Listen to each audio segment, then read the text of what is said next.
Hormuz প্রণালীর নিয়ন্ত্রণকে Iran কেবল সামরিক কৌশল হিসেবেই দেখে না। গুরুত্বপূর্ণ এই নৌ বাণিজ্য পথটি তেহরানের কাছে একটি শক্তিশালী অর্থনৈতিক ও ভূ রাজনৈতিক হাতিয়ার, যা মধ্যপ্রাচ্য সংঘাতের প্রেক্ষাপটে যুক্তরাষ্ট্রের চেয়ে বহুগুণ এগিয়ে রেখেছে ইরানকে।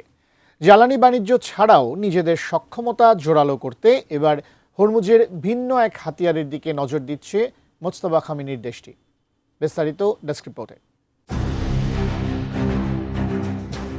হরমুজ প্রণালীর নিয়ন্ত্রণ আরও কঠোর করতে ক্ষমতার নতুন উৎস খুঁজছে ইরান। বিশেষ করে বিশ্ব অর্থনীতির অন্যতম গোপন এক ধমনির দিকে নজর দিচ্ছে তারা। বৈশ্বিক জ্বালানি বাণিজ্যে যুক্তরাষ্ট্রের চলমান নৌ অবরোধ চরম বাধার সৃষ্টি করছে, ফলে বিশ্ব অর্থনীতি চরম হুমকির মুখে পড়েছে। তাই অর্থনৈতিক নিয়ন্ত্রণ প্রতিষ্ঠার পাশাপাশি যুক্তরাষ্ট্র ও ইসরায়েলকে চাপে ফেলতেই এবার হরমুজে নতুন ক্ষমতার উৎস খুঁজছে ইরান।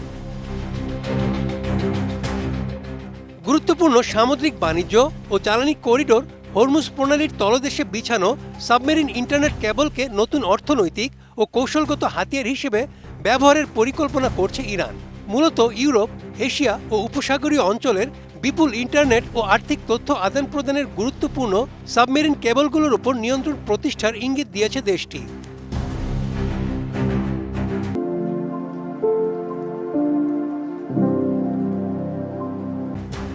সামাজিক যোগাযোগ মাধ্যম এক্সের দেওয়া এক বার্তায় ইরানের সামরিক মুখপাত্র ইব্রাহিম জোলফাগারি বলেন, ইরান ইন্টারনেট কেবলের উপর ফি আরোপ করবে। এদিকে সিএনএনের এক প্রতিবেদনে আইআরজিসি স্পষ্ট জানিয়েছে, গুগল, মাইক্রোসফট, মেটা ও আমাজনের মতো প্রতিষ্ঠানগুলোকে ইরানের আইন মেনে চলতে হবে। পাশাপাশি সাবমেরিন কেবল পরিচালনাকারী প্রতিষ্ঠানগুলোকে লাইসেন্স ফি দিতে হবে। কোনো কোম্পানি বা অপারেটর এই আইন না মানলে কেবল কার্যক্রমে বাধা সৃষ্টি করবে তেহরান। সেই সাথে কেবল মেরামত ও রক্ষণাবেক্ষণের অধিকার এখন থেকে শুধু ইরানি কোম্পানিগুলোই পাবে। ইরানি গণমাধ্যমগুলোর দাবি, সাবমেরিন কেবলের উপর ফি আরোপের প্রস্তাবটি আন্তর্জাতিক আইনের সঙ্গে সঙ্গতিপূর্ণ। তারা 1982 সালের জাতিসংঘের সমুদ্র আইন বিষয়ক কনভেনশনের কথা উল্লেখ করেছে।